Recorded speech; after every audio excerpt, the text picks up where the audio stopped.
So if you're seeing the difference now, and you talk about the culture that's set by Eddie Howe, you talk about the unity of this Newcastle United side, whose responsibility is it now on Manchester United's side to bring that? Is it the manager? Is it the captain? Is it... Well, I had the privilege of managing the club for 2.5 years, and of course, Eddie took over from me.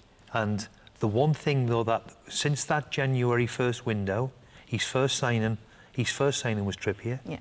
What a statement that is. And then I think it's Dan Burn. But all of what Newcastle have put together in 2.5 years is mind-bogglingly good compared to what we've seen with Manchester, unfortunately.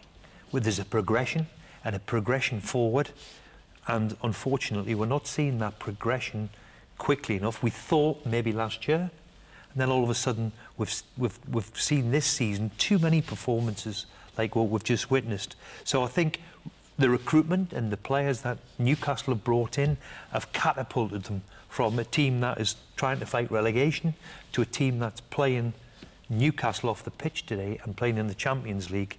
So I think the address of the top needs to be sorted, of course it does, but the recruitment side over the last couple of years surely has to be analysed. Under Erik ten Hag, has any of the players that he's brought in actually has made positive impact so far? Has actually... Well, the biggest one's probably not playing today, which is probably Martinez.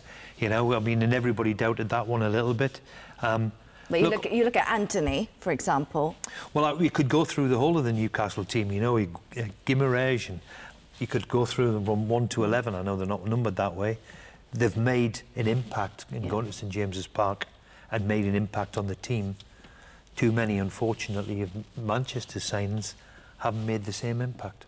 Well, is there a question on Ten Hag's recruitment, Gary? You look at Mason Mount, you look at Andre Onana, you look at Anthony, I just mentioned, Martinez may be one positive that we haven't seen so much this season.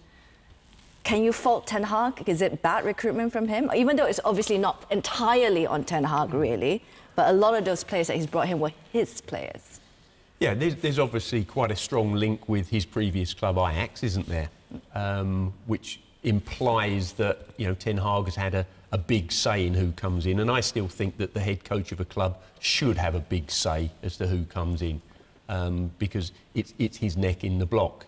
Yes, you need the recruitment team and the backup behind you to find the players or put forward the potential players and what have you.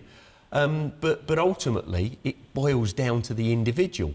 You know, I think everything is pretty much available for those individuals at Manchester United to deliver and perform. You know, whether it's the training facilities, the dietitians, the sports psychologists, the sports science.